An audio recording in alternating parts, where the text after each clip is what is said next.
Burası benim hayvanlarımın yemi. Hazırlayalım.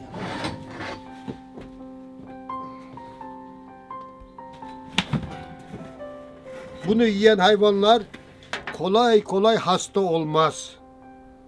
Bunu yiyen hayvanlar süt verimi ve et verimi en az %10 ile %30 arasında artış sağlar. Bu arpayı 6 günde hasıl yaptığım şekildir. Bakın şekil o kadar şey ki ortadan tuttuğum zaman bakın eğilmiyor. Bu çok önemli. Eğilmiyor. Ne diyorum? Arpayı 13 kat daha değerli hale getiriyorum. Hayvanlarıma veriyorum. Üstteki ot hiçbir anlam ifade etmez. Bunu kesip de atabilirsen at. Mesela benim bahçeme tarafım ot ama kesip de hayvanlara vermiyorum. Hayvanların bölümü şu protein kalınlığıdır. Arpanın şu kök kısmıdır. Bunu yiyen hayvanlarda döl sorunu diye bir sorun olmaz. Benim hayvanlarım 280 günde doğurur. 30 gün sonra kısmete gelir vermem. 56. gün yani 60. günde tekrar gelir veririm. 340 günde bana ikinci yavrusunu verir. Yani bir yıldan bana 25 gün kalır. Bu arpa hasılı o kadar kıymetli arkadaşlar. Bakın 3 metrekare yerden 20 büyükbaş hayvan bakma kapasitesine sahibim. O kadar kıymetli. Arpa hasılı 4 günden sonra hayvana verilir. Yazın 8 günde, kışında 12 günde son tüketim tarihinde bitirilmesi lazım. Ot olmasına asla müsaade etmeyin. Yer altında demir cevheri neyse arpa odur. Yer üstünde demiri çıkarıp araba yaptığın hal arpa hasılıdır. Arada o kadar farklı uçurumlar var. Hazır yemle şunla bununla hayvanlarınızı beslemeyin. Benim hayvanım en az bana 20 yıl hayvanlık yapacak. En az. Ben bu hesaplarımı yapıyorum. Biraz fazla yemini verirsem hayvanın ömründen salarım. Her şeyin bir kapasitesi var. Mesela obezite oluyor. Amerika obezitedir. Niye? Hep fazla yemekten. Ve ömürleri kısa kalıyor. Bizim hayvanların da ömrünü kısa yapmamak için ne edelim arkadaşlar? Dengeli bir şekilde şeyde. Ben mesela hayvanıma 1 kilo kuru arpanın karşılığını hasıl yapıp veriyorum. Mesela bu 6 kilo kuru arpanın karşılığı hasıldır. Şu anda kaldırayım onu 20 kilo civarına geldi. Yani 4 kat 5 kat artıyor. 4-5 kat 6 kat 8 kata kadar artan var. Arpanın kalitesine göre değişir. 1 kilo ben bunu hayvana verdiğim zaman o hayvanım mükemmel olur. Hayvan bakmak bunlar sayesinde çok kolay. 71 yaşına olmama rağmen kendi başıma hayvanlarımı kendim yapıyorum. 7 tane hayvana bakıyorum. Ne veriyorum ona? 1 kilo kuru arpanın karşılığını hasıl veriyorum. Bu kadar basit. Şiddetli tavsiye ederim. Mutlaka yapın bunu. Bu da aldığım arpanın hurdalarıdır. Dürüstlük çok önemli. Her türlü ahlaki kaybettik. 50 kiloluk çuvalda bundan daha fazla hurda çıkıyor. Bu da dikkat edersek toplum olarak bir anda kalkınırız. Yoksa kalkınma şansımız yok. Sürünürüz. Onun bunun gülüş durumuna düşeriz.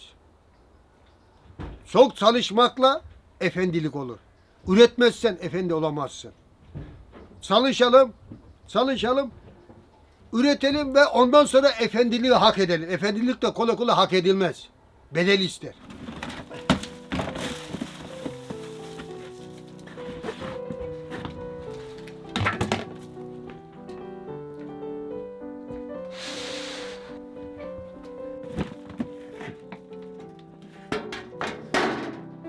Arpa o kadar temiz ki arkadaşlar, hiç kimyasal olmayan yerde solucan ürer. Etrafımı o kadar solucan sarmış ki tamamen her taraf solucan gübresine dönüştü. Bu doğal yem sayesinde. Bakın her tarafı gece gün benim işçilerim çalışıyor. Solucanlarım devamlı çalışıyor. Benim toprağım hep canlı. Bu arpa hasılı sayesinde.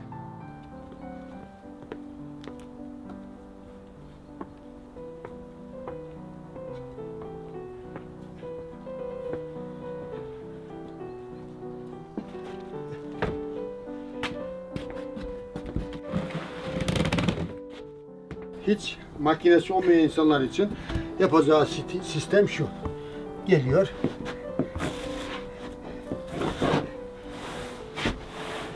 Ne diyorum?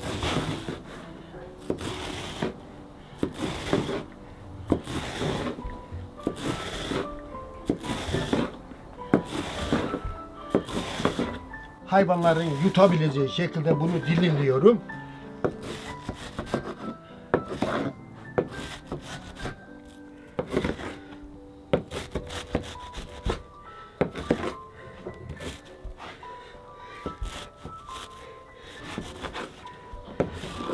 O kadar sertleşmiş ki bıçak zor kesiyor, odun gibi sert.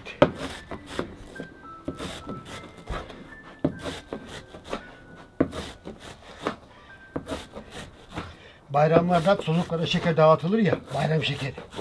İşte hayvanlarımın bayram şekeri arkadaşlar. Şu yemin kalitesine bir bakar mısın arkadaş? Yok böyle bir şey ya. He. 5 günlük, 6 günlük. Hele bunu buğdaydan yaparsa zaten ekmektir. Arpa da hayvanlara aittir. Biraz acılık olur onda. Bu seviyeye ulaştırmak için insan neyini vermez ki? En kaliteli yem hayvanlar için.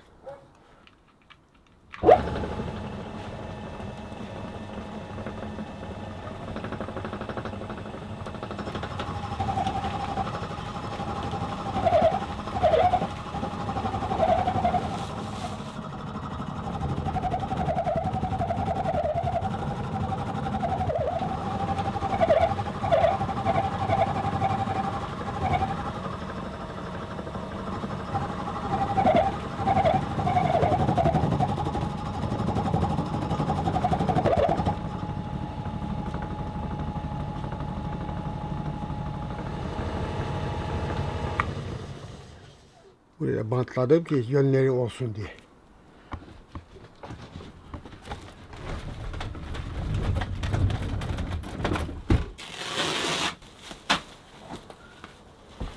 İplere çok dikkat edelim ki hayvanların karnına kasarsa bağırsaklarını, işkembesine bir araya toplanır. Düğüm olur.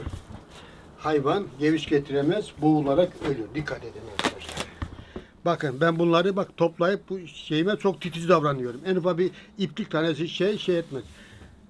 Dağa adam çıkıyor, keyfini yapmak için dağın şeyini, yediği yemeğin poşetini oraya bırakıyor. Yaylada yolun ortasına atıyor. Yazık değil mi onu yiyen hayvanlar ne olacak? O kadar günaha nasıl giriyorsunuz? Aklımızı kullanarak yaşayalım. Aklımızı taşımayalım. Aklımız bizi taşısın.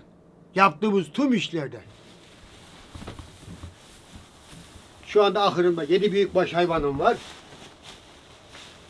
2 kilodan 14 kilo. 14 kilo saman koydum buraya. 7 hayvanıma 100 gramdan 700 gram, 600 gram tuz koymam lazım. Evet. 600-700 gramdan tuzunu koydum. Tuz biraz mercimek gibi veya pirinç tanesi gibi kalınlıkta olursa çok iyi olur arkadaşlar. Kepek hassas bir konu. Hayvanın sindirim sistemini çok fazla kolaylaştırır. Neden? Çünkü ben bunu birazdan su katacağım ona. O su kepek tarafından çekilecek. Eğer samana su koysam saman suyu çekmez. Hayvan getirirken, geviş getirirken çok eziyet çeker. Ama ıslanmış kepekle birlikte devamlı nemli bulunduğu için hayvanın gevişi o kadar kolay olur ki sindirim sistemine diyelim %60 enerji harcayacak, fakat kepek sayesinde bunu %30'a %20'ye düşürür. Bunu aklınıza koyun arkadaşlar. Kepek bu kadar önemli. Mutlaka hayvanınıza günlük bir oyunda, zaten 2 öğün veriyoruz. Bir oyunda yarım kilo civarında bir kepek verin. En kalını. İnce olursa hayvanın bağırsaklarına un gibi yapışır. O da randımanlı değil. Ne kadar kalın olursa onu tavsiye ediyorum size. Mutlaka yapın. Bunların hepsi ben tecrübe ettiğim şeyleri anlatıyorum. Tecrübe etmedim hiçbir şey anlatmam. Şu anda yanımda yok. Bir diğer konu, mutlaka günde bir defa mermer tozu 100 gram hayvan başı gelecek şekilde katmanızı tavsiye ederim. Çok önemlidir.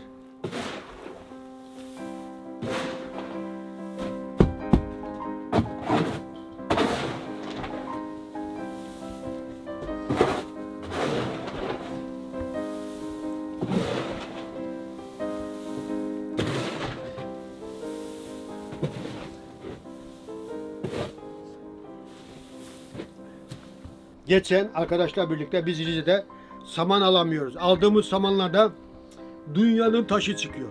Buradan kalktık ta arpa almak için ta Trabzon'un Akçabat'tan arpamızı ve kepeğimizi aldık. Allah ondan razı olsun. Adam esnaf, dört dörtlük, hilesiz kurdası bize mal veriyor. Bir de ekonomik. Buradan ta 100 kilometre gittik Akçabat'a. Gidiş dönüş paramızı bile bize bedavaya geldi. Çok önemli bir uyarı yapayım size arkadaşlar. Saman Eylül ayında 9. ayda bundan 3 ay önce 9. ayda 5.000 liraydı. 10. ayda 6.000 lira. 11. ayda geçen ay 9.000 lira. Şimdi aralığın sonuna geldik. Geçen Perşembe günü Of'a gittik. 10.000 lira. Bakın 10.000 lira. 5.000 liradan 10.000 liraya çıktı. Benim kocam adam gibi kocam olsaydı benim başıma bunların hiçbiri gelmezdi. 5.000 liradan 10.000 liraya. Bunu üretici kazansa ona gam yemem. Bakın bu ülkede hiç kimse zengin olan hiçbiri halinden şikayetçi ettiğini gördünüz mü?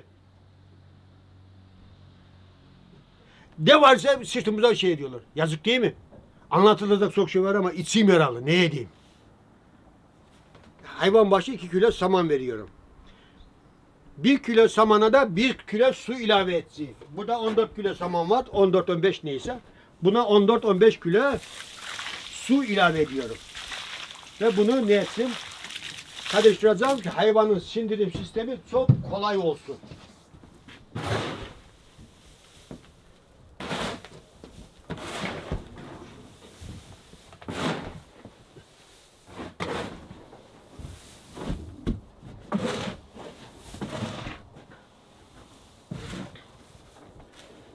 Evet arkadaşlar, şimdi en önemli konu geçen 2 ay var. Yani 2025'in Eylül ayında Rize'nin İyidere ilçesinin kaymakamlığı bir araştırma yapıyorlar. Oradaki çalışan insanlar. Nedir bu araştırma? Pileki mağarası var. İyidere'de bizim. Pileki mağarasından elde edilen taşları lüks lokantalara belirli ölçüleri 40'a 40, 35'e 35 ve 10 santim kalınlığında taşı ısıtıyorlar. Kaymakamımız benim etimi 1,5 dakika tuttu. Bir tarafını 1,5 dakikaya pişirdi. Çevirdi. Diğer tarafını o kızgın taşın üzerine 3 dakikaya et pişti. Oradaki lokantalı lüks bir lokantanın sahipleri benim etimin kalitesine hayret içine kaldılar. Böyle bir et olmaz dediler. Et kalitesi o kadar yüksek. Kobe eti kadar değilse bile ona yakındır et kalitesi. Neden? Çok hiçbir kimyasal yok benim hayvanlarımda. 12-13 yıla girdi. Hep arpası ile hayvanlarımı beslediğim için sonuçta mükemmel oldu arkadaşlar.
Herkes boğazından aşağı gidenlere bir baksın.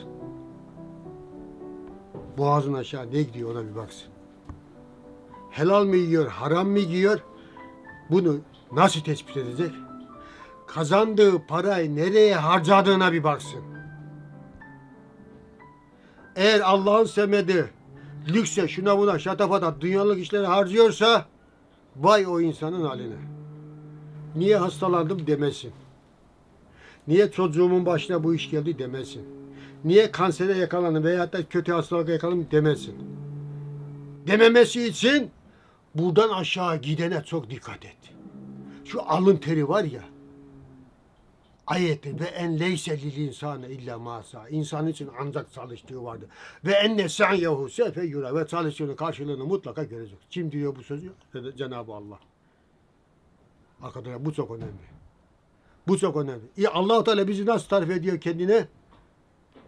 Ben dinimi dağa, taşa, toprağa, her şeye teklif ettim. Hiçbiri kabul etmedi. Kim kabul etti? Çok, bakın çok kelimesini kullanıyor Allah-u Teala. Çok cahil ve çok zalim olan insan kabul etti.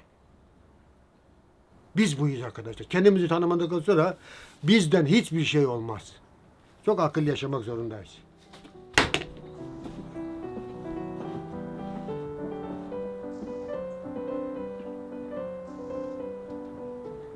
Yaramaz! Koş! Hadi! Yaramaz! Çık işe! Gel kızım. Gel bakayım.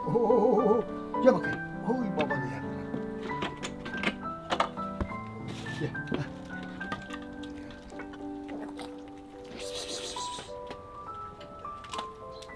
Oy yaramazlarım. Sizi beklettim bu yüzden. Şimdi veriyorum size. Bakın. Gelin bakayım. Annesi koş.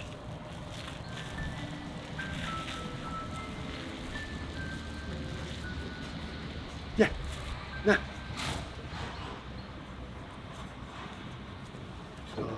Yüzüme güldü. Böyle bir şey olmaz. Bu nedir? Bu nedir? Sen niye o kadar güzelsin? Ne güzel. Şubat'ında onun izniyle doğuracak Allah'ın izniyle. Kızartmalardan arta kalan yanmış yağları böyle füsüslere koyun. Bunlar şeyleri öldürmek için, etkisiz hale getirmek için çok güzel bir ilaç. Bakın daha şey demez. Tamam kızım kuru kurma bana. Heh. Şimdi sinekler rahatsız oluyor. Ben yatak kıyafetiyle de buraya gelirim şeyle de. En ufak bir şey koku moku yok. Hepsi bir taraf. Bu hayvanın gübresinin kokmaması bir taraf. Bakın kokudan dolayı şehirden hayvancılık kalktı. Bunun sayesinde tekrar şehire inmeli bu hayvancılık. O kadar önemli arkadaşlar bu. Kızım gel bu tarafa. Eğitim bu. Eğitim bu. Öğretmen olduğum için çok fazla buna dikkat ediyorum. Eğitim, eğitim, eğitim. Tek eksikliğimiz eğitim.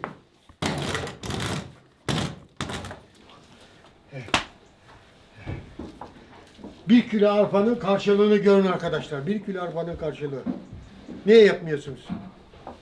Bakın Sencer Solokoğlu Bursa Tarım Birliği Başkanıydı. Şimdi ayrıldı.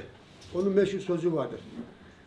Çok büyük bir yurt dışında eğitim almış, kaliteli bir insan. Türkiye'nin tarım üzerinde, hayvancılık üzerinde çok ideal bir insan. Ben öyle görüyorum. Tarım ve hayvancılık işleri Amerika'da ilk üçe girer. Kaliteli meslekler arasında. En son siyaset gelir Amerika'da. Türkiye'de bunu tam tersi. Adam hiçbir iş yapamaz, şey demez, inşaat işçisi olamaz. Bari dağda veya otobüste hayvan bakayım der. Bu ülke böyle kalkınmaz. Birinci planda hayvancılığa önem vereceğiz. Bir hayvan olan, bakın daha 4 sene kaldı. 2030'da bu ülkede yaşayacak. Başka yaşama şansınız kalmadı arkadaşlar. Çok dikkat edin.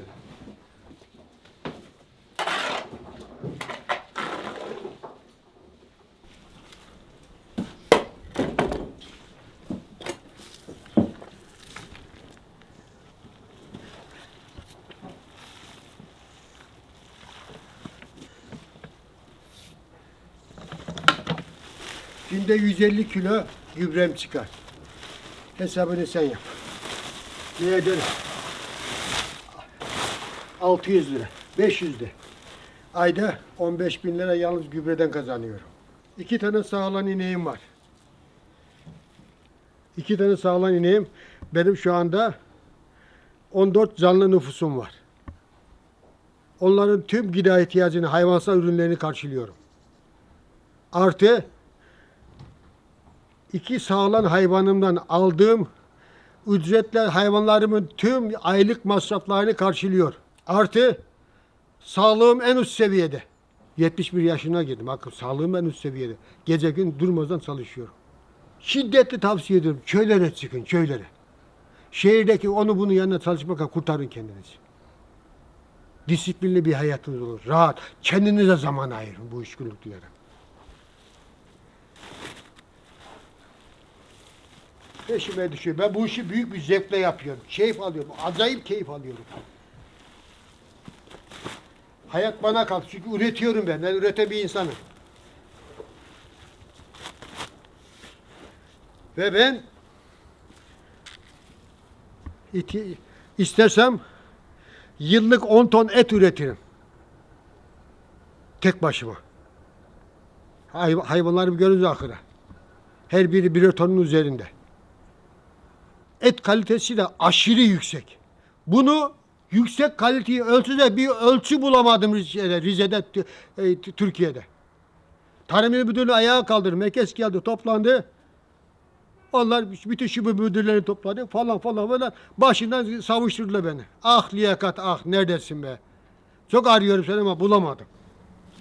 Yazık. Arkadaşlar gübre deyip de geçmeyin. Mandıra filozofu Müfit Zassasi'nin meşhur bir filmi var. Mandıra filozofu.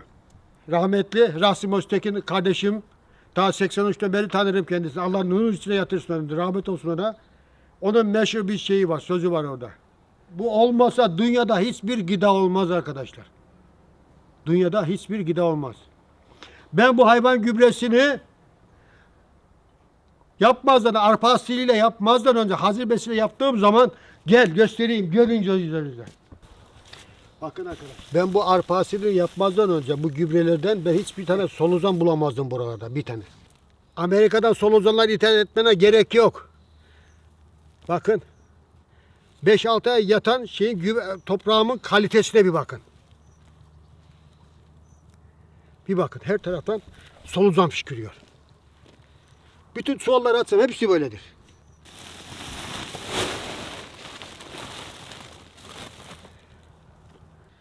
Toprak ana konuşuyor. Bunlar benim işçilerim. Bunlar devamlı çalışır, toprağımı işler benim. Bir bakın, kışın ortasındasınız. 11. ayın sonlarında. Şu yeşilliğin, canlılık şeyine bir bakın. Bu ikinci ekilişi. Ötede biber bahçesi, halen daha biber topluyoruz. Haftada her gün komşulara dağıtır onu yenge. Ne kadar kıymetli olduğunu gözlerinize görün. Köyde yaşayan insana başka neye ihtiyacı var? Hiç şuradan burada hiçbir şeyden ilgilenmezsem en az 8-10 sene ben tek başıma ayakta kalırım burada. 14 tane yavrularımla birlikte.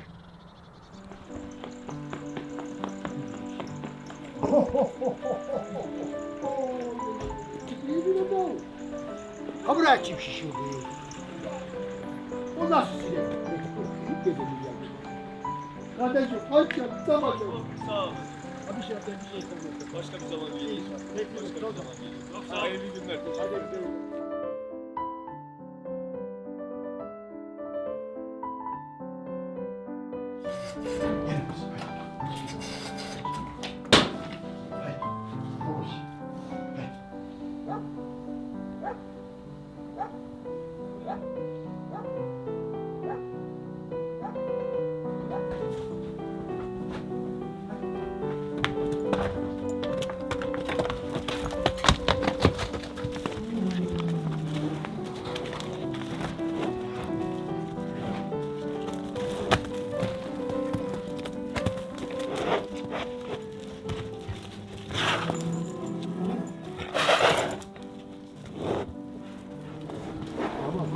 Tamam uşağım.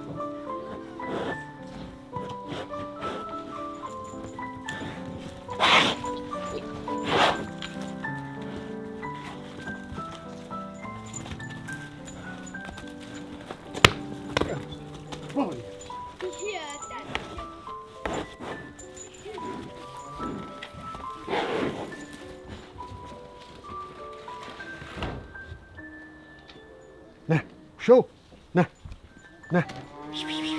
Ne? Gel. Baba buraya. Gel. Babadan bunu yesin. Bir gel babaya. Babaya bir gel bakayım. Koş. Ne?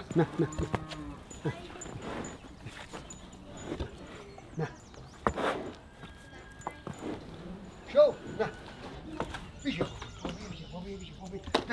Ne? Oh, ne? Şov. Ne?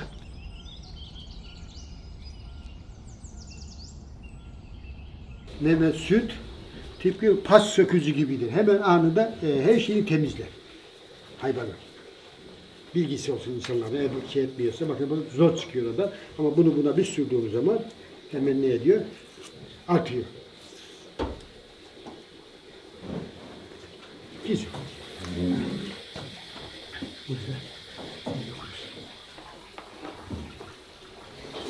Şurada ince bir meme var. Olur ki yağ tıkanır ve tıkanıyor. En fazla bir sene sonra bütün plakalar gider. Daha vazife yapmaz. Ayda iki ayda bir, 3 ayda bir devamlı bunun tamirini yapar. Sok tak yoruldum. Ve plakaların uçları bozuyor. Niye? Yağlan çalışmadığı için. Sonra böyle bir filtre geldi aklıma. Boruyu kestim. Bu araya da bu filtreyi koydum. 10 yıldır bu daha arıza verdiği yok. Devamlı çalışır. O kadar önemli. Yağ filtresi mutlaka takın arkadaşlar. Yağ bir şekilde tıkar. Bu şuradaki ince bir memeyi tıkayınca. Plakalar yağlanmaz. Yağlanmayınca arabanın karteli şeyi grangi gibi hemen sarar. Bak doldu. Hop. Bu da yukarı veriyor gidiyor. Eğer bu yağ şey olmasa bu yağ basıncı olmasa bir anda bitirirsin hepsini. Mutlaka buna filtre koyacaksın.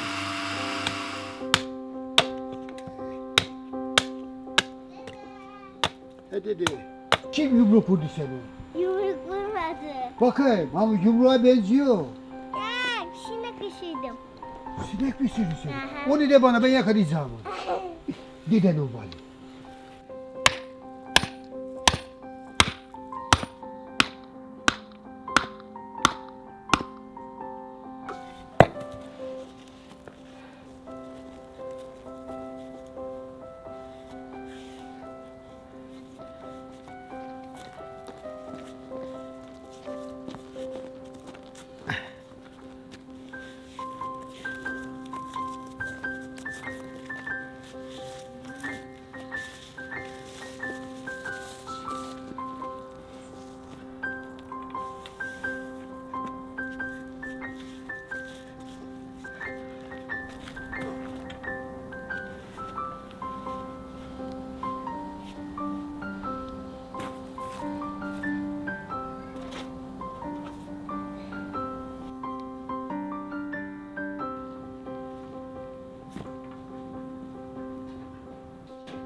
Hıy dedenim bani. Bu canını yesin dedenim.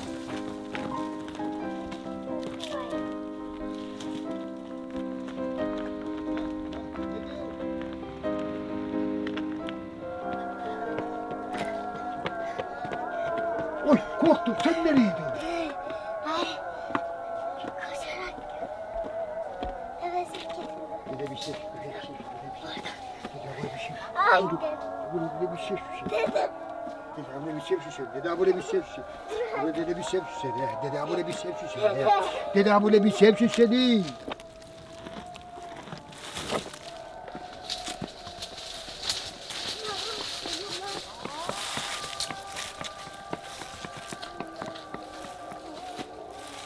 Dede lütfen.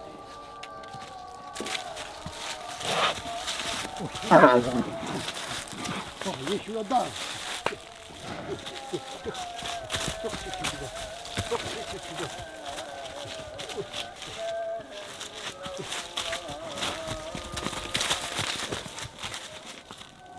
8 yaşında hayvan, 5 tane çocuk sahibi.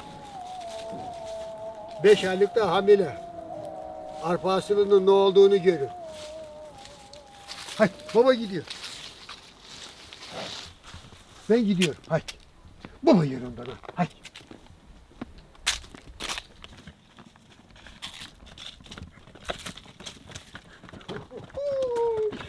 vuruyor babayı şurak vuruyor. Sen nasıl bir şaşırıyorsun? Babayı bir bırak da ben kendi otlayayım da.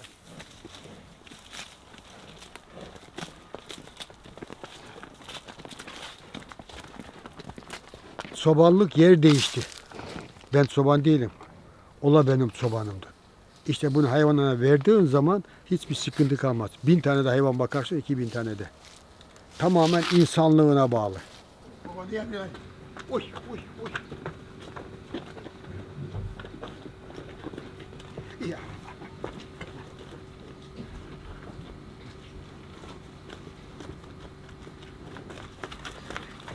Arpa hasılının alameti farklarını görüyorsunuz da. Hayvanların ona gösterdiği tepki. Ne çirkin oldu. Niye kadar cücüyorsun he? Vücudu cücü konuş.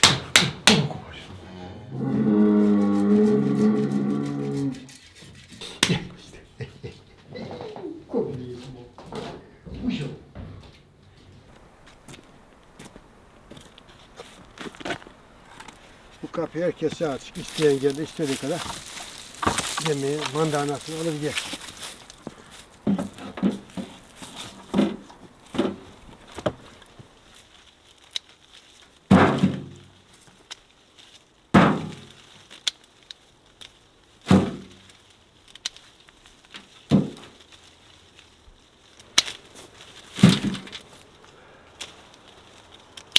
Her sene bunları ne kadar böyle derin toplarsan verim o kadar artıyor.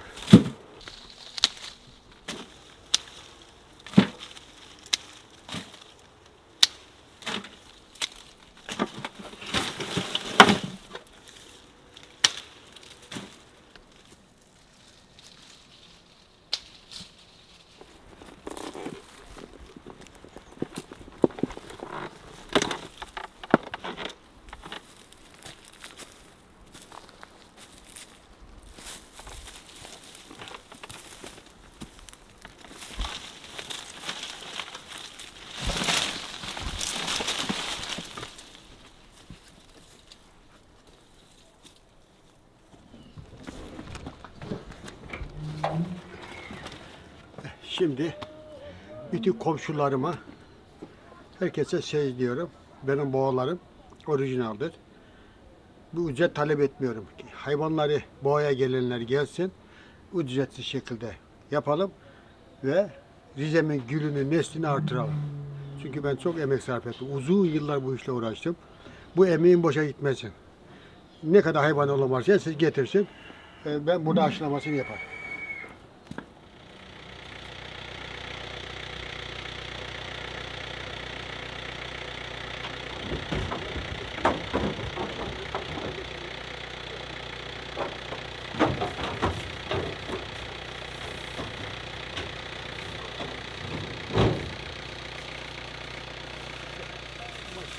Belgesel de bizi de aldı bu. Ya araba yöne at, yöne at.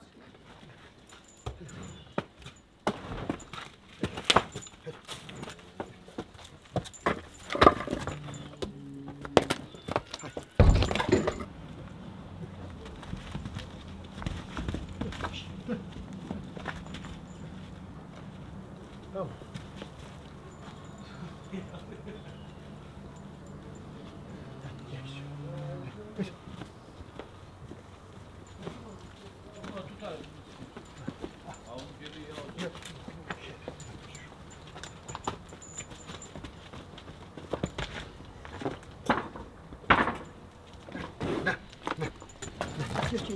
Bu mu yaşıyor? Firavun'la şeytan arkadaş geliyor. Şeytan büyük alim. Firavun sorar ona bizden daha kötüsü var mı? Ben Allah'lık taslıyorum seni Allah kovdu. Bizim gidecek yerimiz var mı? Bizden daha kötüsü var mı sorunca şeytan hemen cevap verir. Var tabii. Kimdir? Elinden bir iyilik gelip de onu yapmayan. Bakın burada bu arkadaşın şeyini gidermek benim için en büyük bir vazife. Ve bu arkadaşımız hayvanını tamamen doğal ortamda aşıladı ve gelecek nesilleri de çok güzel olacak bu hayvanlar.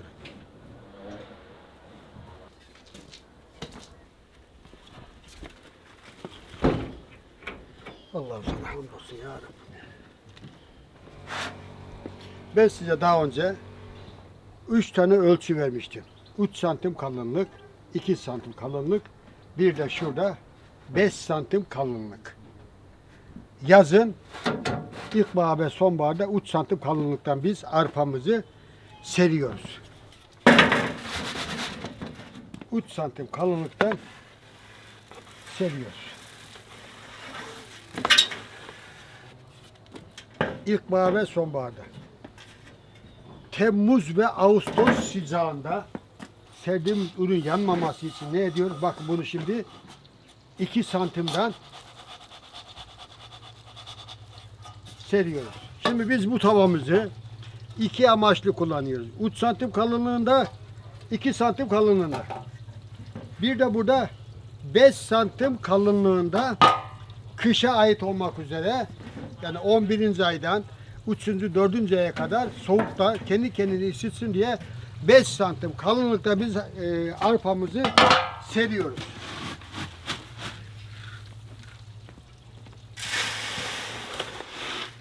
Beş santim. Niye? Kendi kendini ısıtsın, size kokuyor. Bir de yazın diyelim aynı tavayı kullanacağız. Ne edeceğiz? Yine burada 2 santim kalınlığı. Fakat 3 santim kalınlığı bir tavayla biz hem 2 hem 3 hem 2 hem 3 hem de 5 santim kalınlığını nasıl dizeceğiz? Sereceğiz. Onu da puf noktası arkadaşlar. Bakın maslarımızda ne ediyoruz? Şuradan bir bakın, aparat alıyorum. Aşağı okuyorum. Şimdi 3 santim ha buraya dizmişsin. Bu 5 santim kalınlığında 1 santim kalınlık koydum buraya. Ne ediyorum bakın. Bunlarda artı bilgi olsun diye yani fazla tavadan tasarruf edin diye bu şekilde de bir çözüm üretebilirsiniz. Şu güzelliği de yaşamanızı isterim. Yani bir tavayı 2 santim, 3 santim ve 5 santim kalınlıklarda ne edebiliriz biz? Serebiliriz. Bir diğer konu, epey uzun zamandır ben bunları hurdadan aldım sancıları, çok zahmet çektim ettim. Uzun araştırmadan sonra İstanbul'da bir firmadan şey bulduk. Tava. Şimdi o tavayı sipariş verdik. Ben 50 tane tava alıyorum. Arkadaşım 50 tane alıyor. Trabzon'dan bir arkadaş 50 tane tava alıyor. O konuda da bilgi olarak yardım ederim size. Siz kendi siparişinizi verirsiniz. Benim parayla pulla işim olmaz. Verirsiniz. Oradan tavaları temin edersiniz. Güzel. Ben denemedim. Bir deneyeyim. Gelecek bana bu hafta sonu. Ben size kendi kalanımdan o tavalar hakkında ayrıntılı bilgi vereceğim. Kullanılır mı, kullanılmaz mı? Ben ilk defa deneyeceğim. Deneme yanılma yapıyorum. Kendime önce deniyorum. Sonra da size anlatırım. Olur mu olmaz mı diye. O zamanı bekleyin.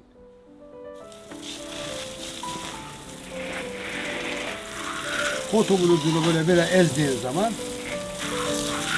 fazla değil, bir dakika ıslattığını yetiyor. 30 saatten sonra da tavalara seriyoruz onu. Şu anda sabaha doğru 0 derece soğuk olduğu için dolaba geçirdim ben arkalarını. Çok daha gelişmeleri güzel olur.